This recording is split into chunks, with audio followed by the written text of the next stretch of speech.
Hey everyone, welcome to a new show that we're starting. It's called Cracking the Code to Your Re-Challenges. We're here to help you to solve the problems that to give you some solutions to the problems that you've been having in your real estate investments. And my name is Diana Lizarazo, and I am co-hosting this with Elizabeth Kelly. On this show, we're going to be helping you guys solve the problems that you guys have. And so we got two, we may just go to one, but if we can get to two, we'll definitely do that. So I can see Elizabeth on and we can get started. And while we wait, I feel like I always have to, for some reason, do this twice. There we go. Hey, Diana. Hey, Elizabeth, how are you? I'm great. How are you doing? I'm good. I'm good. Let's just start with telling the viewers a little bit about yourself first before we get into solving some challenges of some real investors. Sure, no problem. So, my name's Elizabeth Kelly. I've been a real estate investor for almost 20 years now, and I've done a variety of strategies, invested in a number of different markets across the country, and now I specialize in helping people build their own portfolios and save for their retirement, provide for their families, and get some security and stability outside of their regular Monday to Friday 9 to 5 gig. Awesome. And what real estate strategies have you done? So, multifamily and rent to owns have been the ones that we have done the most often, but we have done wholesaling, we've done flipping, we have lots of JVs under our belts. And when I say we, I mean my husband and I. And let's see what other strategies. Um, I'm learning land development now. I've done private lending for a number of years, both as a borrower and as a lender. And yeah, I think land development is kind of the next big hurdle that I want to tackle, the one that I'm most interested in. Oh, awesome. And yeah, so for me, I'm mainly a private lender. And as you said, I've done actually both sides. So I've seen it as a borrower and I lend out money too. And I feel like I would say that's my main one. And then the other ones I like to go into is working on active flips and working on burrs. And like you said, I've done wholesaling, but that's just been more like if it doesn't end up working for me, why not give it to someone else that may? So I can't say I'm a wholesaler, but it's happened in the past. Absolutely. And I think as a good real estate investor, it's not about, I do this. It's about finding the property that has opportunity, that has potential, and then figuring out which strategy is the one that's going to provide the best returns and help you achieve your goals the fastest.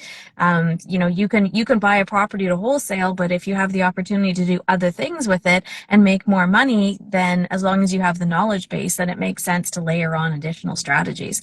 So I think a good investor is probably going to have tried a number of different strategies and figure out which one is best in each situation, like you. Agreed, agreed. We all have to. So this is I mean, I'll give my opinions afterwards because there's some interesting information with this. So this investor has no job, so they end up losing their job. They had money investors in there, but because of the market change and everything that happened, this was a new build. A new build, and I think it was a sixplex. Yeah, it was a sixplex, and it's a new build, and they closed last year, so end of last year, and so they lost their money investors, so they had to go in, so they had to go with their with HELOC money, basically a mortgage and HELOC money, just to be able to close on this deal. And they also had another partner. So the two of them were active partners, but on her side, she brought the money with line of credit and a mortgage on her personal side to be able to cover. And so in this deal, actually, it's really interesting because it's actually a very good deal. It's using CMHC financing. They got like a 4%, 4 point something, under five interest rate. So everything was good. They had to also, on the other guy's side, he did a mortgage on the property and got a prom note. So one of the issues that they're having, for example, is that the prom note actually was due last week. So I'm curious on what they did on that one. And then their second mortgage on there is due in like a month or two. And so they're trying to figure out that. So mainly the issue what is basically so mainly is the woman that's on there, the second active partner, where she doesn't have a job. And actually, to make things more interesting, actually, so the place where she lost her job was at a hospital, and the hospital is their revenue for a majority of the people that are coming in. So, so that's also created a bit of, for her, like anxiety to go to them and ask them if they're looking for places. And so while we were doing this conversation, I'll just tell you my point of view of just some things that I noticed off the bat that I found was interesting was just having the conversation with her actually and helping her run through the numbers and figure out how everything was working actually helped relieve her stress, a lot of the stress. One, that if she told me this one, and the other thing was just having a third party person actually to speak to and get their opinion of it. So I just wanted to bring that part up because a lot of us get stuck like that. You're stressed, you're in the clouds, you cannot think, you think you don't know anything. Like when we started, this was the most complicated at the beginning. Like I was just like not understanding what the problems were. I was not understanding how everything was structured because she didn't understand it herself. And it wasn't that she didn't understand, she was in the clouds. You know, she was just like so stressed that she couldn't see through anything until we started picking at things. So I just wanted to bring that up because the power of talking to someone else or to masterminding, which is the purpose of the show, is to kind of work on figure out how to solve, find solutions to the problems is, I think, so impactful and so important to do because sometimes just a conversation can even get you making steps to move forward. Yeah, absolutely. That it's that second set of eyes or third set of eyes, the outside opinion, the ideas, and the lack of emotional involvement definitely makes a huge difference. Mm-hmm, mm-hmm. So her problems were that okay, so one of the problems that she's having now is she's contemplating using her RSP money and pulling out RSP money because she, on her side personally, she's not able to maintain her bills. The property itself is actually being maintained with all the funding and everything that they put together. So that's so one problem is she doesn't have a job and she doesn't have much money. She's already depleting her savings account. So let's start with that one. What would and she yeah, she doesn't have a job. So what would you say for that part of the situation? Well, to me, the solution is actually a bigger. I would rip this deal down and start over again. And I don't and I want to share sort of how I would approach this if I was going to do it over again. So I think this is, and I have no idea who this is, and obviously my heart kind of goes out to them because this is not an easy position to be in. Um, but the way I look at deals is every deal should be able to stand alone. And then she needs to be able to stand alone as well. So if this deal, if she is dragging the deal down because of her personal situation, then I think it's actually not about the deal. It's about getting her to a place where she has a Mm-hmm. team of people around her who can support her. Like anytime you're borrowing private money, anytime you're doing prom notes, anytime you are borrowing from somebody other than a bank or even a bank, really, but your primary concern, your primary question has to be what happens when this money comes due? And can I Mm-hmm. sustain this deal with the amount of interest I'm paying? And I'm seeing this a lot with investors lately where they're like, well, I have equity in the deal. I have equity in the deal. I don't care how much equity is in the deal. If your income doesn't cover the debt, if you can't cash flow every month and at least break even, ideally make positive money, then don't do the deal. Mm-hmm. Because just because you have equity, but if you can't service the debt you're taking on, then it's not a good deal. So Mm-hmm. looking at it from that perspective, I would probably do a couple of things. First of all, is I would want to connect with a really amazing mortgage broker who can look at this and help me figure out a good structure for this. Because when you have private money coming due and you can't pay people, people start to get worried. So you're always better off negotiating from a position of power to go in, 3 or 6 months in advance and go, hey, listen, we'd like to keep your money for an extra year. We'd like to, extend this term. Are you amenable to doing that? And then and if they're going to demand their money back in a year because they want to go do a home reno, then you have the opportunity to ask for money or to seek new options from a position of, I'm not desperate right now, because mark my words, investors can smell desperation and it makes them super nervous, makes funding much, much harder to get. So we need to figure out that like longer term financing plan. And if she is in a position where her personal circumstances, unfortunately, are pulling the deal down, then I would almost look at something like maybe taking on another partner, maybe looking for someone to buy you out. Maybe this isn't the right time for a type of deal like this.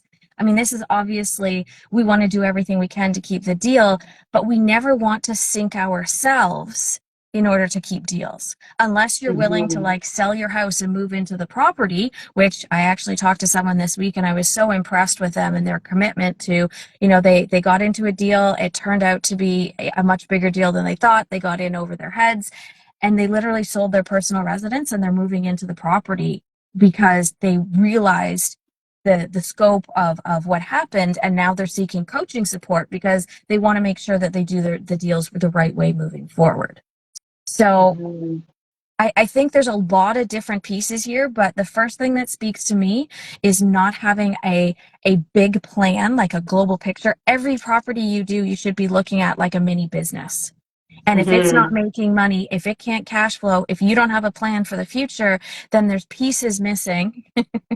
Hi, Karina. Thank you. If there's pieces missing, and you really have to figure out those pieces. Like, we shouldn't be making commitments right now without that bigger plan.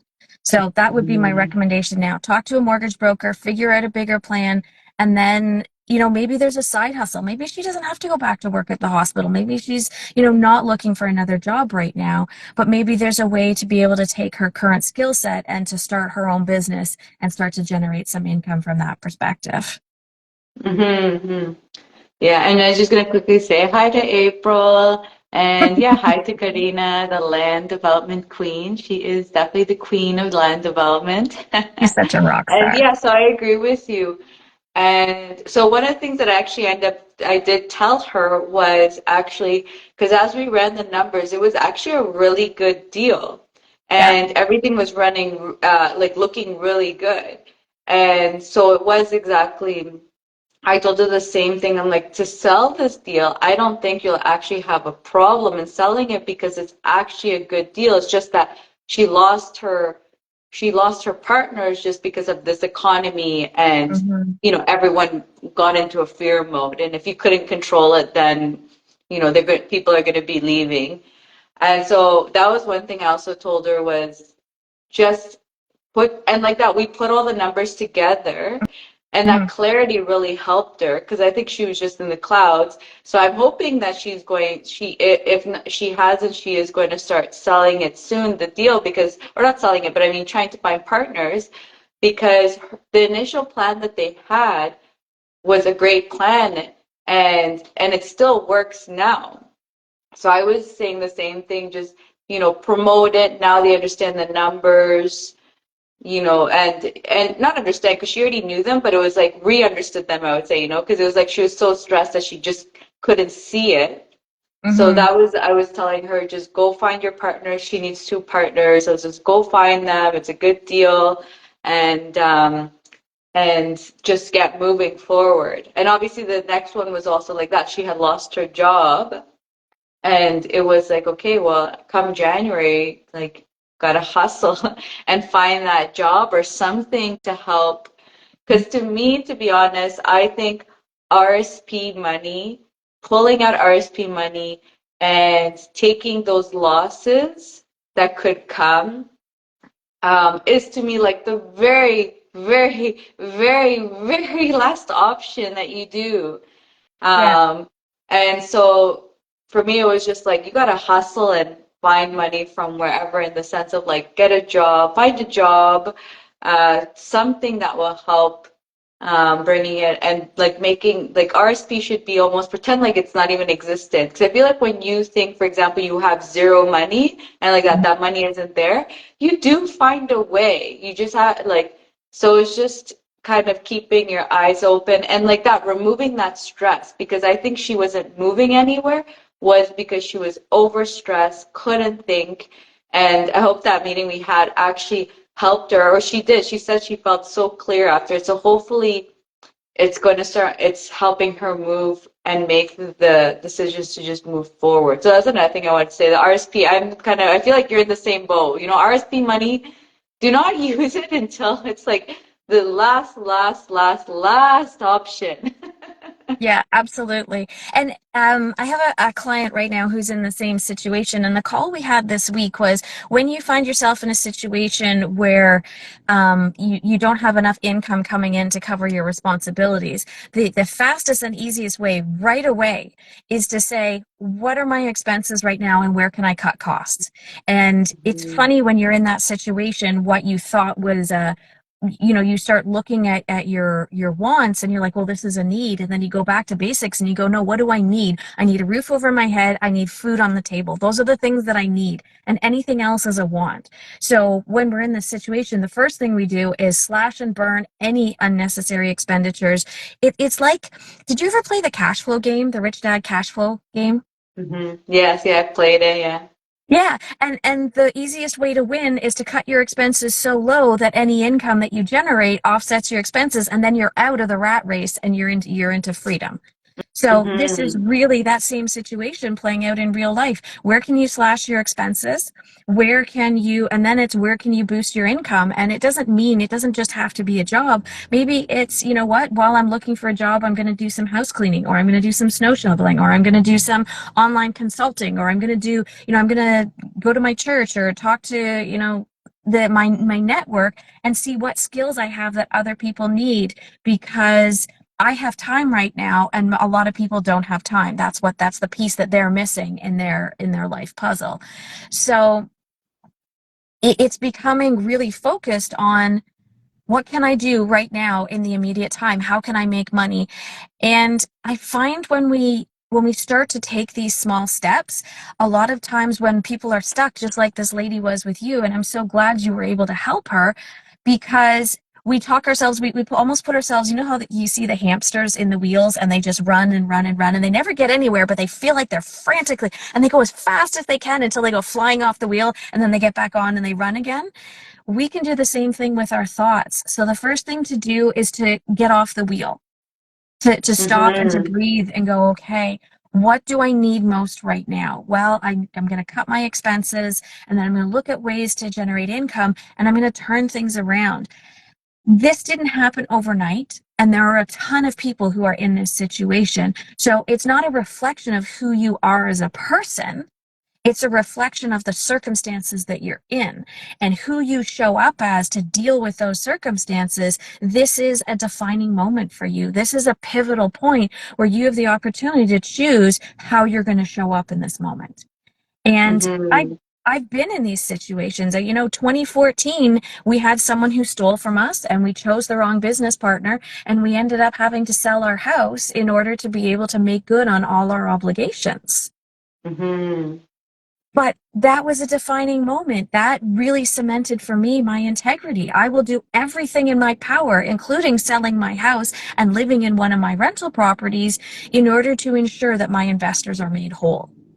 That gave Mm-hmm. me a tremendous amount of confidence. Was it easy? No. Did I feel great about it? No. Did I feel like I'd taken a step backwards? Absolutely.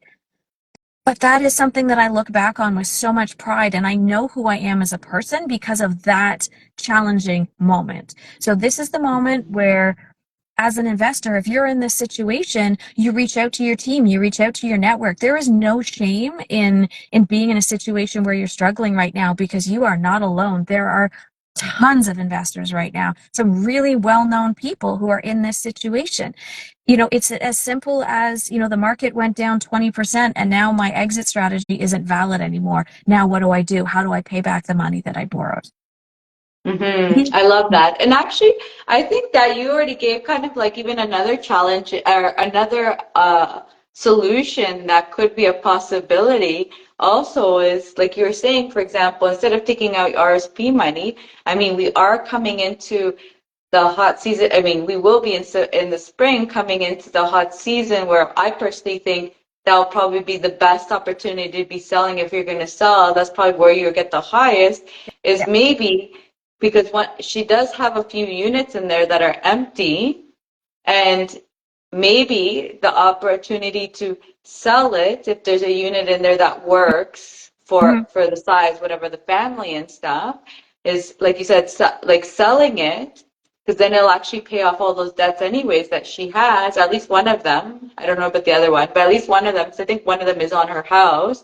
And then there's some equity in there anyways that she at least has some other money that she can use for probably she'll have to pay half the rent or and then the little bit of the HELOC that's left or whatever, but like seeing if that makes sense, seeing how much equity is there, how much money is there. So I was thinking that actually that could even be another possible solution is like you were saying, she could also sell because the other problem that she's going through is that she was worried that she can't sell this or she can't get partners on this is because they haven't fully tenanted the property. Now this was like another issue they had. So on the day of closing, they had all the units tenanted, and they were all people from the hospital, so great tenants. But what happened with builders, delays happen, and they lost a good portion of maybe not all of them, and now only 2 out of the 6 are rented out. Mm. And then This like is that, so go on. is such a huge opportunity then, because now she has the time. She should focus on filling the vacancies, and then maybe she can even generate an income from there. Mm-hmm. Like Exactly. this So is one of this the is things life that changing. I said was she was so nervous. Well, the problem was she left on such bad terms with the hospital that she just doesn't even want to go in there. And so to me, I think at the beginning, I'm thinking again. I know small towns do have like the clicky type of where everyone knows everyone, so it may be a problem. Mhm. But one was I was just saying like that department that probably deals with what you need is not the department that you were working in. But I was also saying, even if, let's say, this hospital is small and you happen to know everyone or everyone talks, I was saying, I was telling her, I was like, suck it up, Buttercup. I'm like, you Mhm. got to figure it out and go to the hospital because the other problem is this town is like only 1,000 people. So that means Oh. your only place is actually the hospital. And Mhm. so I was saying, okay, well, find that you're not able to get along. Either you go there and just get it done and tell that department about the unit so they can start filling it for you, or last case scenario, have a friend, tell them enough information, and then you finish the conversation on the phone or something. But just biting the bullet and going to get it done because it is a very small town, which means that if you're not getting people from the hospital, I'm assuming probably the rents won't be enough. I mean, the rents will be too high for probably other people that are living there. Because I've been noticing that with small towns that how much you should be charging and what people can afford in the smaller towns is a significant difference. And a lot of people can't afford the actual current rents right now, and you do have to reduce them. So I feel like if you want to maintain it, you're gonna have to go to the hospital. To be able to get those tenants that you do want and to maintain like and just to have good tenant profile too. Yeah, absolutely. But there's other ways to find those tenants. Like I have a commercial building in Kirkland Lake, and most of my tenants are miners, but I very rarely go to the mines. I have my place listed on Airbnb. I have a Google page, which is free. Airbnb is free. You can list on Verbo. Like you can list in other places and give people other ways to be able to find you other than the hospital. Mm-hmm. That's a good Facebook, point. Yeah. Facebook Yeah. Also Marketplace could making do sure you're too. on everywhere. Yeah, they're all free. And you know what the basis of filling vacancies is? It starts with great photos and a really appealing ad. So if you're in a Mhm. situation right now where you have some vacancies and you can, you need to fill them, then make sure you have amazing photos. Use ChatGPT to help you write an outstanding ad and get them up and just start putting it up everywhere. You don't know how people are going to find you. When I was turning the commercial building around this year with the help of my team, April actually, who is here watching. She is one of my team members, and we did marketing, but we did it in sort of a bootstrap way. So the first thing the first thing that we did is we did the free marketing. So we created a Google page, we took some new photos, we updated the website, we did all these free things. And then from there, we decided we printed bandit signs. So we were advertising with that. Then we printed a brand new sign. It was several $1,000s to have a brand new sign at the corner of the building, welcoming people in. And now in the new year, we're going to be starting with radio ads because we did the low cost stuff first to boost the income, to give us the ability to be able to do the higher ticket marketing items that are going to provide the more sustainable long-term income. But Mhm. and maybe there's an opportunity. Maybe she has a house and she could make more money if she rented out the house and moved into the property, into one of the units. Like, this is really about being creative. This is about brainstorming, and this is where multiple brains, being able to pick your brain, I'm sure was a tremendous benefit, because sometimes when we're in the hamster wheel, we can't see what's going on outside because we're too busy looking at our feet. 100%. And that's why I feel like that emphasis on sharing your problems with obviously your people that you have confidence in, or like that, we'd love to help you guys solve the problems that you guys would. We don't share names or addresses or nothing like that. So Mhm. having the confidence to even share it with us so we can help, because it is this masterminding. You just don't see the power of masterminding is so amazing. And like that, the clarity that you get from it, because we ended that conversation and you could tell she was like ready to take action and start doing things. And really the reason why she wasn't taking action was just because she was in the clouds, because she was actually very organized in all her paperwork. It was just her mind was disorganized. Because when we started the conversation, I was just like, so this is the problem. And then she would like tell me something, all this other stuff, and I'm like, oh, okay, now I need to understand these numbers, because like now these numbers aren't making sense. And it was just like as we would dig, it took a while, but finally it's like we organized her mind, if anything. Like her mind was organized. And even though we hadn't fully solved all the problems, she actually just, I gave her a couple things. I just go get them done because I'm like, you got to figure this out. But once she had that clarity, you could just see that she knew what her next step were, and she actually saw the picture of her property and what it was and what was the potential there. Because sometimes like that, it's just you can't even be creative and stress in your when you're stressed out. I feel like Mhm. that's like what cuts off your creativity, and it's like you need to have that clarity and that where that communication is sharing the problems with people you trust and you know that can actually help, that have experience, because you don't want to share with people that don't know anything about real estate. But Yeah. you want to share with people you trust and that actually understand real estate to give different perspectives. And which I like on the show is that we both kind of have different spectrums of investing too, which is also nice, because sometimes we're sharing such different points of view because just of what we do, which is also a great thing, because sometimes like that you just you've learned things in your experiences that they have not or you have not learned, and that could be pivotal to making something change. Absolutely. Absolutely. Mhm. Tell me about our second scenario. Who else are we what else are we chatting about? I'm excited to hear the next one. So the next one is a private lender actually, and Ooh. they are actually. So I'll be interested to hearing your point of view, because I feel like for me it's like I'm in it so much, right? But so what happened with this is they're not receiving their funds, Mm. and so they asked for the funds. They gave the first month they missed, and they had a conversation. They were able to have a or it was 2 months in. 2 months in, they're able to have the conversation, so they understand that the situation is that they're putting it up for sale right now, and that they're just waiting for it to sell.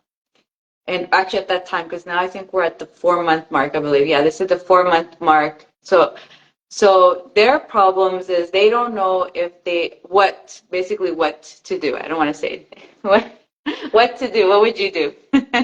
Is it registered funds or is it a prom note? It's registered funds. Okay, good. So they're protected there. Um, so a lot of this, I'll be honest, a lot of this to me comes down to integrity. And again, there's a ton of people in this situation right now. But if I believe that someone has the desire to pay and they've given me every indication that they can be trusted, then I will do my best to work with them. Let's have a conversation. Do you want to bring me in as an equity partner? What are the options? Let's brainstorm some solutions together. The problem that I would have with this is that if the money was borrowed and then the payment stopped, then to me there's integrity missing there. Mm-hmm, And I'm mm-hmm. not saying, like, obviously I don't know the entire situation and maybe something catastrophic happened, but in all likelihood, like, I'm not borrowing money from anyone without a plan for how they're going to get paid. And if Mm-hmm. I run Or into an issue, communication, right? yeah. And if I run into an issue and a payment's not going to be made, then I'm going to reach out and I'm going to say, "Hey, listen, this is the circumstance that I've encountered." And it's about being solution oriented. I can't Mm-hmm. make a payment this month, but here's my plan. I'm going to make your payment next month, and then I'm going to take that payment and divide it in three, and I'm going to pay you extra. Or, this is, I can't make your payments, but I'm going to increase your interest rate until the property sells. Like, you have to be, oh, this makes me so upset because there's literally people out there borrowing money and just feeling like it's free money, like, oh, it's a credit card, nobody's going to get hurt if I don't pay it back. And it's like, no, there's people at the other end of this money. There's families, and there's people's hard-earned money and their retirement savings, and you have to, before you borrow money, you have to understand the weight of responsibility that comes with that. It makes me so mad. Anyways, I, that's a whole other yeah, topic. I totally agree with you. And and the other thing that I forgot, which is kind of would make me at ease slash not at ease, what is that they have other properties. So there's equity there. And so for me, it was the same thing. I'm the same. When there's lack of communication for me, and I've had situations where same thing, like I've had, for example, I've gone actually two extremes. I've had before the payment comes, or the day of, sorry, the day the payment would come out, they called me. They're like, "Oh my God, there wasn't enough money in it, and I'm e-transferring it to you right now." And I didn't even know Yeah. Yeah. because it takes a few days for the money to actually make it to you, right? When you Mhm. cash the check, it takes a few days. So like in the initial cash, like it looks like you've actually received the money, but then it will get withdrawn back like a few days later. So I've had people that are amazing at communicating, which is what I love. I'm the same.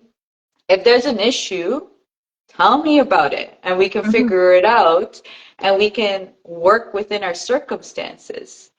Yeah. And the other one was the other way around. So I was on them asking questions, and it was the most annoying thing because this was a very experienced investor. They had so many properties. So my problem wasn't anything to do with like equity or getting my money back. My problem was that it was around 7 months that I didn't receive income. And it was like, so at that time I was making good enough money that I didn't need to be asking all the time for the money. Because I did ask for the first one in the intention of like, hey, you still like, just because the term finished, you still have to maintain the payments and we until like this figures out. But then it didn't happen again. And I was just kind of like, I don't have the time to be doing this. If you don't want to pay and I have to be on you all the time, I don't have any interest in that. So I was in a good place where I could just kind of wait it out, slash I think like at the 6 month mark, that's when I was actually thinking that I may have to go to a lawyer and actually get the process started because I think around 5 months I went to call like what's going on, what's happening, and then it's funny because they actually receive an offer. And then it goes to the lawyer, and my lawyer messages me saying like, okay, everything's going to be paid out.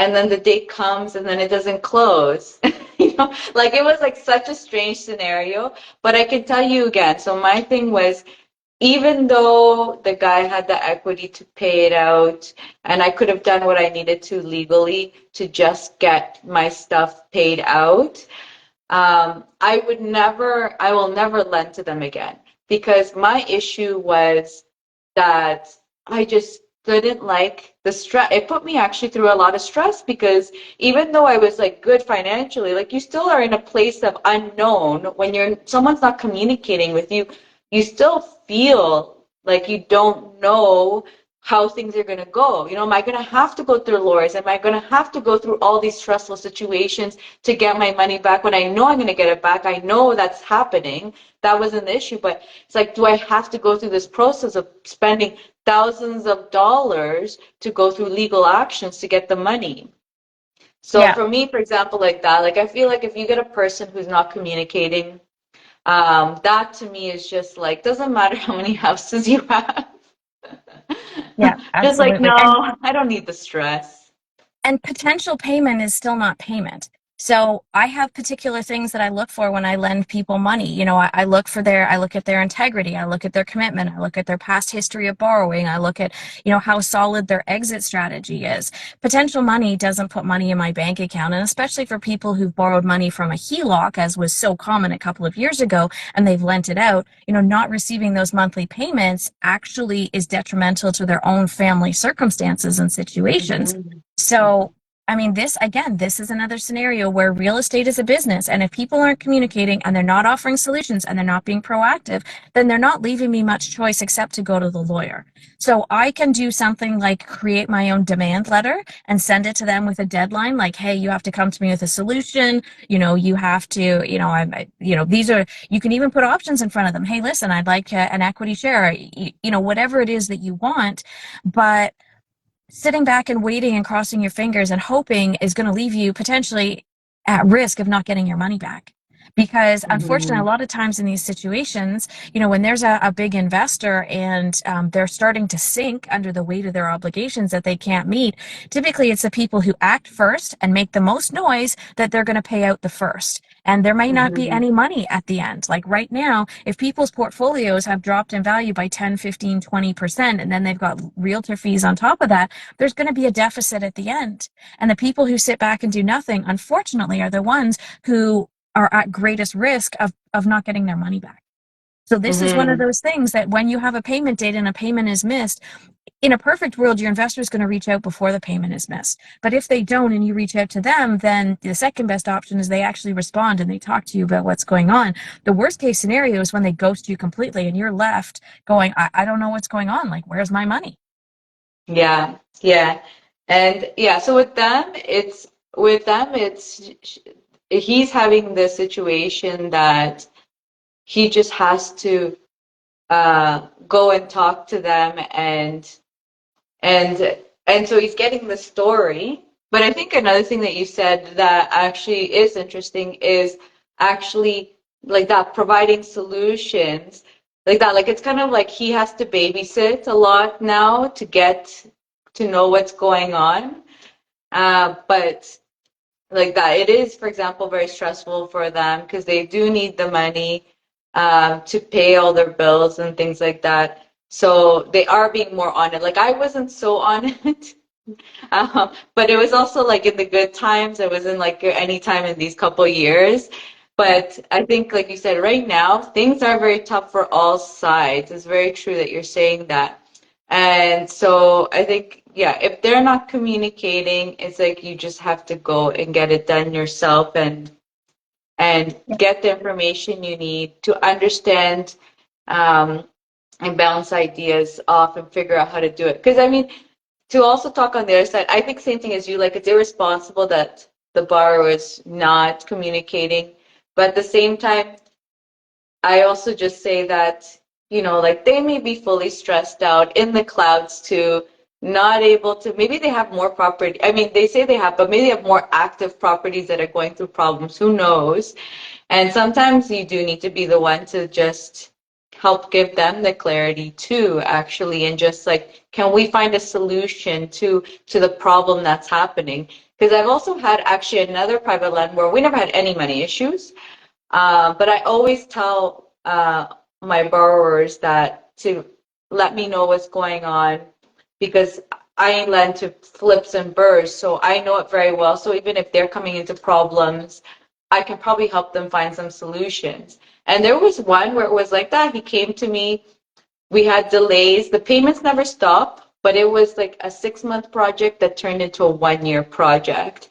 And actually, I ended up getting involved in helping him out throughout the stages to just help him know how to deal with his contractors because he was having problems with his contractors getting the work done and lots of delays in that area. So sometimes like that, like it's just good to be open. Maybe not to your lender because it depends on who they are, and maybe they don't even know anything about that. I'm not saying that, but it's just good. Like communication is just a good thing to do because it can really help out. And like that, in that situation, I was able to help them push them, and we made it to. It took them exactly a year to get it done, but it got done, and we finished it, and they're able to close, and everything got done. Now that one again wasn't a money issue. That one they were very good at making their payments. They were just getting very stressed out because they Hmm. just couldn't push their contractors forward, and the guy had a full-time job, so for him it was like it was just like I'm dealing with 2 jobs right now full time and I just can't get it done. So Hmm. I feel like today's motto is communication, guys. Yeah, that's absolutely it. And like I know that I have a private loan on one of my buildings coming up in March. I've already spoken to her. I already know whether she wants her money back. And she's told me, Mhm. no, you know what? She said, I'm happy to leave it with you. I'm having challenges with some of my other ones, but you pay on time and, you have communicated really well with me. So she's happy. And that means that I get to keep her money. And my next piece of this is to go back and sign the new paperwork because just because the term of the mortgage is over, it doesn't mean that it automatically rolls over. You have to make sure you know what's being put in your agreement so that if the term is up, you don't want to be in a situation where, maybe the loan commitment is written so that the loan is only enforceable or only valid during the period of time that the payments are due. And then what happens at the end? So this goes back to, I think, having your team with you as well. Like, do you have a litigation lawyer? And if you don't, and you're doing private lending but have no litigation lawyer, you don't know what steps you should have been taking as a lender or as a borrower to make sure that you are setting things up for clarity and for ease of facilitation. So, what needs to be in the commitment in order to protect me as a borrower? What needs to be in the commitment to protect me as a lender? What does the timing look like? All these different what clauses and everything else. So Mhm. this to me, I mean, a lot of people get into private lending because they think it's a quick and easy way to make money. But especially when you borrow money in order to make money, you need to be aware that there is a risk that the money is not going to come back, or at least it's not going to be paid back with the timelines that you thought. You need to be able to withstand that. And as the investor, you said this before, and as the investor, being responsible with other people's money, and Yeah. that is the communication part. Because there is always, I feel like, lacks in certain places. Either you have the investors where they invest the money and it's like free money for them, and they misuse it, and it just gets, and then you just make yourself look bad. You lose a lot of Yeah. trust with your money people, and it just like destroys the view of things Yeah. or like that. So it's like the communication, or sorry, the trust, like if building the trust. Oh no, I forgot what my other one was. There's 2 things, but anyways, it's very important to just like have the communication with them and be responsible communication and being responsible, because I feel like those are 2 of the main issues that I've seen in these 2 years with people, is that they see money as free money, they invest other people's money, They make terrible mistakes because they, for example, are beginners, which you shouldn't be using other people's money if you don't even have never done it yourself, in my opinion. Like you should Yeah. know how to do these strategies and you should know how to invest before you're investing other people's money. But they make these mistakes, terrible at analyzing deals, and just like things go sideways very fast, or the lack of communication, where Yeah. they just aren't keeping you in the loop, and you're just like, has my money disappeared? Yeah, exactly. And there's this whole fallacy out there around OPM, that you can invest in real estate without ever having a dime of your own. And this applies, the just because you can doesn't mean you should. You should not be Mhm. using borrowed funds or investor funds for, appraisals and for building inspections and for due diligence. Like you need to at least have some money at your disposal to be able to cover those things, because what happens if you decide not to move forward with this project? Now you're out the investor money and you don't have the money to pay back. There's Just because you could borrow to 125% loan to value on a property does not mean that it's a good business decision to do that.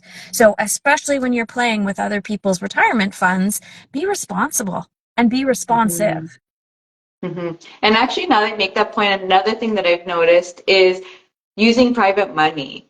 I Mm. think for those that don't have experience, I don't think you should be going into private money, because if you can't afford it with A and B lender financing, and this is not always, but it's just if you can't afford something with A, B lender financing, like that should be telling you something, that you should just like look into your finance, you look at the property, you look at the equities, and you see what's going on, because a lot of people will go into privates without even the possibility of getting to an AB lender afterwards, and royally screwing themselves over because they can't actually, a private money is quite expensive, and there's no, like you said, other exit strategy. It's like, I'm doing a flip and I can't sell it, then what happens? I can't Yeah. get into an AB lender, for example. It's like understanding also, like like you can't take everyone's money, because there's also a lot of private lenders that don't know how to analyze deals properly themselves, and they'll lend out their money and then like over leverage people. Like the borrowers will be over leveraged, and because the some lenders don't know and understand how to do, like how to properly lend, and you just put yourself in like the worst situation as a borrower, as a lender. So even it's just because some people really, they just think like you said, other people's money, more money, lend, da, da, da, da, it's okay, it's okay. And you think because you can get it doesn't mean you should be getting it, because you really have to understand, have a good understanding of your portfolio, your cash flow, and everything to decide if you want to go private. And if you not good with money, I just take the A and B lenders, because they'll at least let you know what you're allowed to have. And if you can't, they stop you. Yeah, absolutely. And one of my screening criteria for people is, if something goes sideways on this project, do you have the ability to pay me back from other reserves? And if all you're doing is OPM and you're, 100% loan to value, what happens when the market goes down? You have no other reserves, you have no other properties to back it up, and the money has literally evaporated. Like Mm-hmm. that money is gone until the market goes Mm-hmm. back up. Mm-hmm. And Yeah. I never want to be, I never want to be there blowing in the wind with my assets hanging out. Like no, that's not the way I lend. Everybody has a different level of risk tolerance, but there's a difference between taking a calculated risk because you've looked at the deal, you've looked at the borrower, you've looked at all the different parameters, and you're taking a calculated risk versus thinking that private lending is easy. And you've read, Chad Robinson has a fantastic book, but it is not everything you need to know about private lending. So 100%. you need to be educated, just as educated around this investment model or strategy as you would for anything else. It's just a simpler strategy. It's faster and easier to execute, but that doesn't mean that you can get into it after reading a book or watching a few videos. Mm-hmm, mm-hmm. Yeah, definitely agree. Even though a lot of people think private lending is easy, I personally don't. I think it is something, I even tell people you should probably do, like, I mean, either you have to have a broker that does it also themselves, because I've seen brokers give bad deals too, to be Yes. honest. So it's like, Yeah. So for me, it's just like I learned my a lot of my private lending criteria was actually because I was an active investor, and I just saw, and I'm very numbers oriented, so I mean a little crazy on the numbers, but I would see how my projects would go, and I would, and I learned a lot, like what would I do in these situations or how I'd do it. And that's why I always say like private lending and passive and active are actually, I think, always very good to go hand in hand together, because you do learn a lot from both sides. Like my Yeah. favorite thing of private lending is like I get to see where we're at actually in the market. Like you start seeing what kind of deals are out there Hmm. in the private lending side, because I'll get more people coming in on that than, for example, I'm working on like one project, so I only see my project, but do I understand what is out in the environment? Not really, but I can see that on the private lending side a lot more because I'm working on more deals. Hmm. Absolutely. hmm Absolutely.